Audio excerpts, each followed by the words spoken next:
And so, first things first, let us dive into the biggest night of animation. It was definitely a night of fun, a night of joy, a night of unity with all the animation community, with a little hint of a few smacks at the Muslim ban. I am talking, of course, about the Annie Awards, the biggest night for animation in which we celebrate all things animation, whether it be just movies or TV shows or specials, anything that is animated. It is time that they finally earned their rewards. And on top of that, it is actually the very rare award show this year that actually does not give a crap about La La Land. So, of course, a lot of fun has happened at the Annie Awards, but I'm sure that first and foremost, you guys really want to know about who won, who were the big winners at the Annie Awards. And of course, the big one is hands down Zootopia. Zootopia actually managed to earn a total of 6 Annie Awards, including Best Storyboarding, Best Character Design, Best Voice Acting for Jason Bateman's role as Nick Wilde, Best Writing for Jared Bush and Phil Johnson, Best Directors for Byron Howard and Rich Moore, and of course for Best Animated Feature. And I couldn't be more happy for Zootopia. But the thing is, though, is that Zootopia wasn't the big winner this year. Like, it's not the only movie that actually grabbed a few Annies. At the same time, Kubo and the Two Strings actually managed to pull off a few. Since it did get nominated for 10 Annie Awards, it actually did manage to get away with 3, despite being in massive competition with Zootopia. Kubo and the Two Strings actually managed to get away for Best Editing, Best Production Design, and also for Best Animation. And then you have Moana. Now, it didn't really get as much as Zootopia or Kubo and the Two Strings, but it actually did get away with a couple of Annie Awards, including for Best Animated Effects, and surprisingly enough, for the Best Voice Acting category, it actually was tied. It's not just Jason Bateman that won an Annie Award, but also Moana got an Annie Award for Best Voice Acting for Auli Cravalho's performance as Moana. And on top of that, there are a few other movies that did get a win as well, including The Little Prince for Best Music, The Red Turtle for Best Independent Animated Feature, Doctor Strange for Best Effects in a Live-Action Film, and also The Jungle Book for Best Character Animation in a Live-Action Film. Now, those are just the movies, though. In terms of the TV shows, there are 2 big winners that actually got away with 3 Annie Awards each, while a lot of the others is like a huge variety. First and foremost is the highly acclaimed Guillermo del Toro Netflix series Trollhunters, that actually got 3 Annie Awards for Best Storyboarding, Best Character Design, and Best Character Animation. But then you also got another one, which is not technically a TV show or anything like that. In fact, it is at the Oscars right now, nominated for Best Animated Short. It's actually Pearl, which actually got 3 Annie Awards in the television/broadcast production. It actually got a win for Best Music, Best Production Design, and also Best Directing for Patrick Osborne, which, by the way, for those of you who don't know, Patrick Osborne is actually a familiar name in animation, considering that he recently won an Oscar for the animated short Feast, which played before Big Hero 6. But on top of that, there are also other winners at the same time, with Bob's Burgers actually getting 2 big wins. One of which being, hold on a sec, I'm reading through my source on Cartoon Brew about the list of winners. We got Best General Audience Animated Television/Broadcast Production, which Bob Burgers got it for the episode Glued, Where's My Bob? And then it also won for Best Writing for a TV/broadcast production for the episode The Hormoniums. While the other TV shows that actually did get away with something, there is Adventure Time that won for Best Television/Broadcast Production for Children for the episode Bad Jubies. There was also the Mr. Peabody and Sherman show that actually got Best Voice Acting for, hold on a sec, I'm trying to find, where is it? Here it is, okay. So it's actually, for the episode of Ponce de Leon, it was actually Carlos Alazaraqui, sorry about that, who actually won the Annie for Best Voice Acting for his role as Ponce de Leon. Then afterwards, you also got Tumbleleaf, that actually won for Best Television/Broadcast Production for Preschool Children. And finally, you also got Disney Mickey Mouse, which actually won for Best Editing.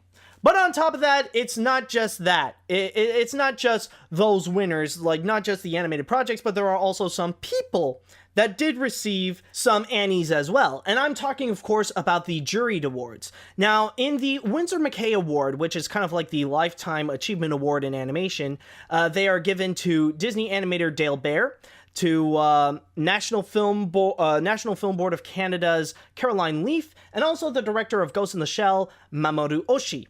While in the Up iWorks Award for the technical achievement, it has actually been given to Google Spotlight's virtual reality program.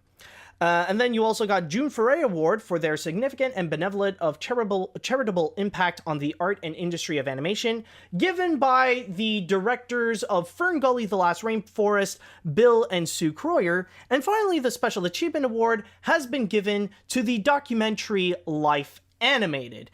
And on top of that, the show itself, my God, let me just start off with that one. Like the show, it was definitely a blast to watch. Now, in the previous years recently, like I wasn't able to go and check out the Annie Awards because during that time I would be on vacation.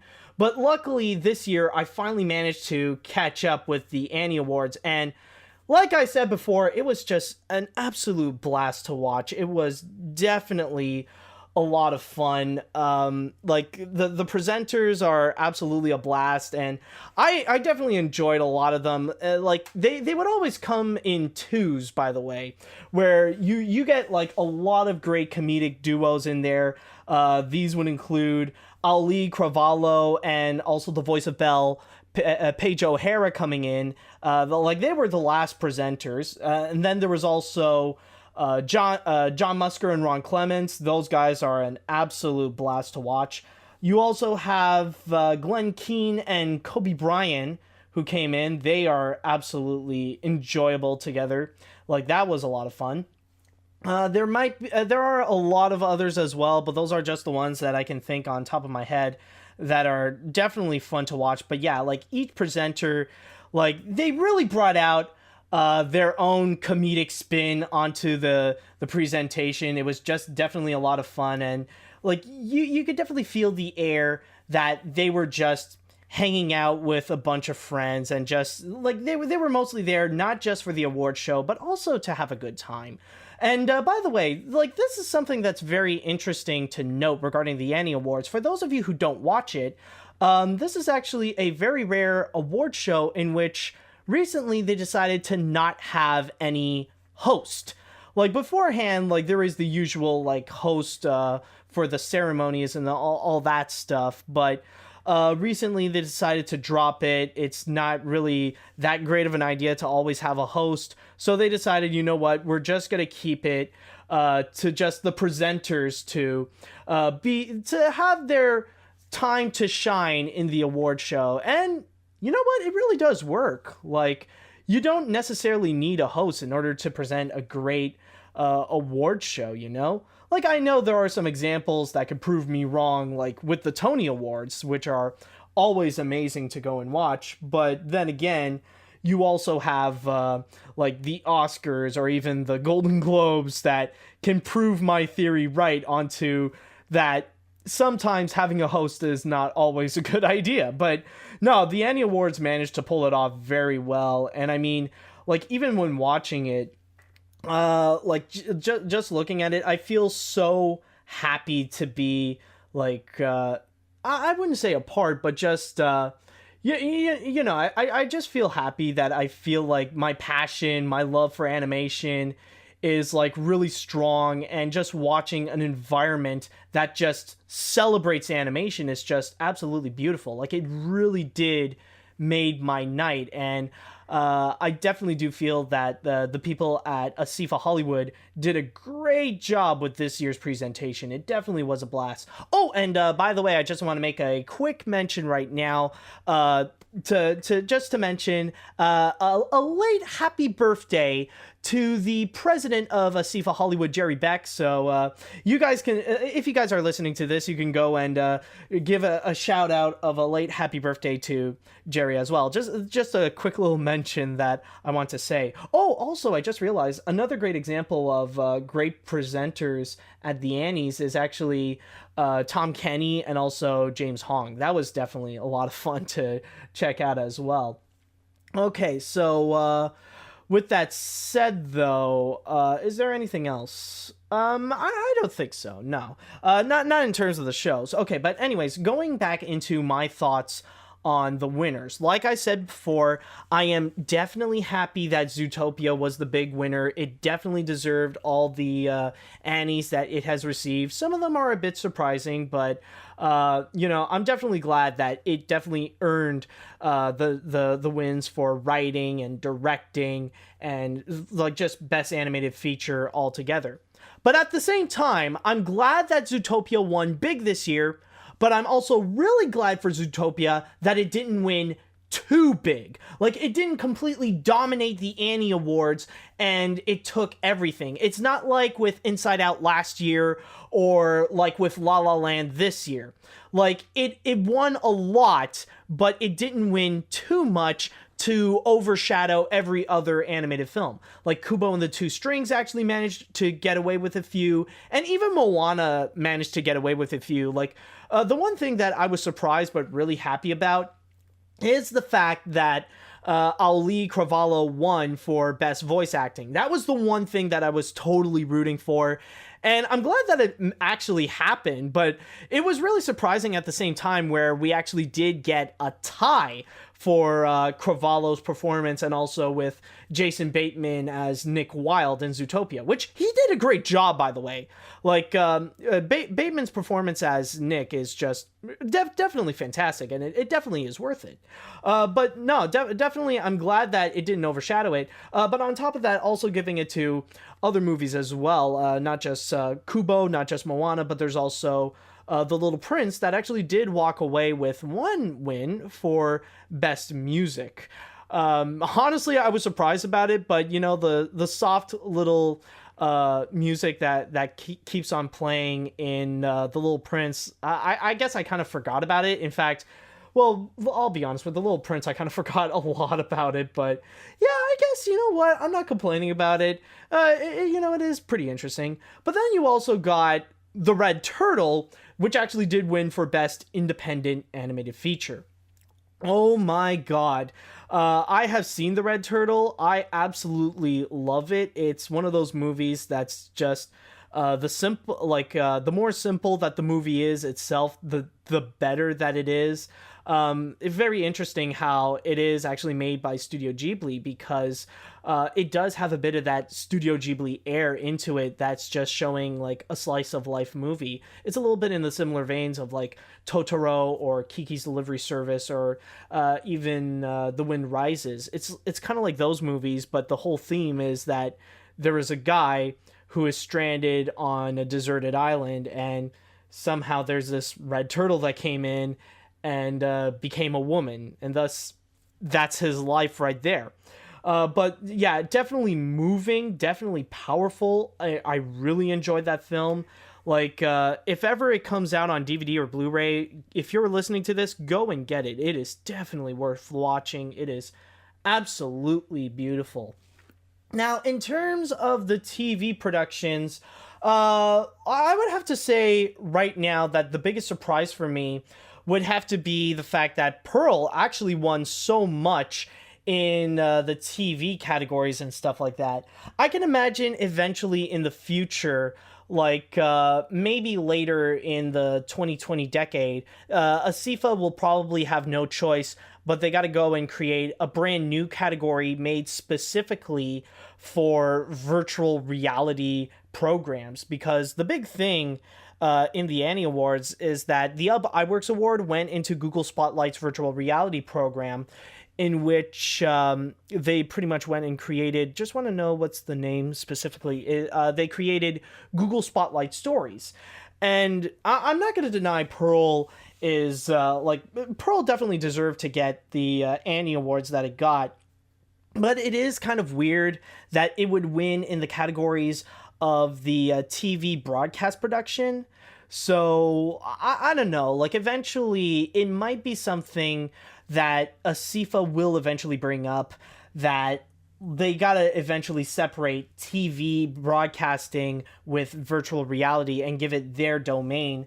If it's going to be going at this rate, that we will see more and more and more animated projects that are going to be made for virtual reality, or even if virtual reality is going to be a lot bigger than now, that people are going to be, like if virtual reality is going to be a lot more mainstream, not just for video games that are going to be costing people around the 4-digit mark, but soon it's going to be a commonplace item to go into virtual reality, but who knows. But honestly, I'm really glad that Trollhunters actually did manage to win a lot, especially with Best Character Animation and Best Character Design. I am currently watching the show right now. It is definitely awesome. Can't wait to see more of what Guillermo del Toro and the crew at DreamWorks Television has in store.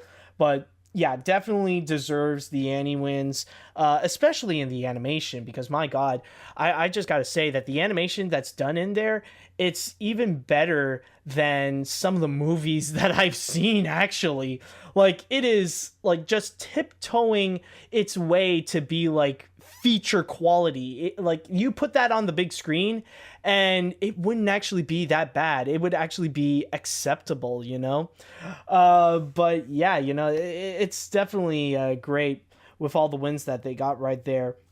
And also at the same time, I just want to have a quick mention right now regarding what was it again? Oh yeah, Life Animated winning the Special Achievement Award. I probably talked about this before, but it definitely brought me a big smile seeing that the Life Animated actually getting so much recognition, not just at the Annies, but even getting an Oscar nomination for Best Documentary, but immediately getting the Special Achievement Award. It was definitely fantastic seeing Roger Ross Williams getting up into the podium, accepting the Annie Award. It was definitely a true sight to behold, and I was definitely happy. And on top of bringing in Owen Suskind as well, he was actually there during the presentation too.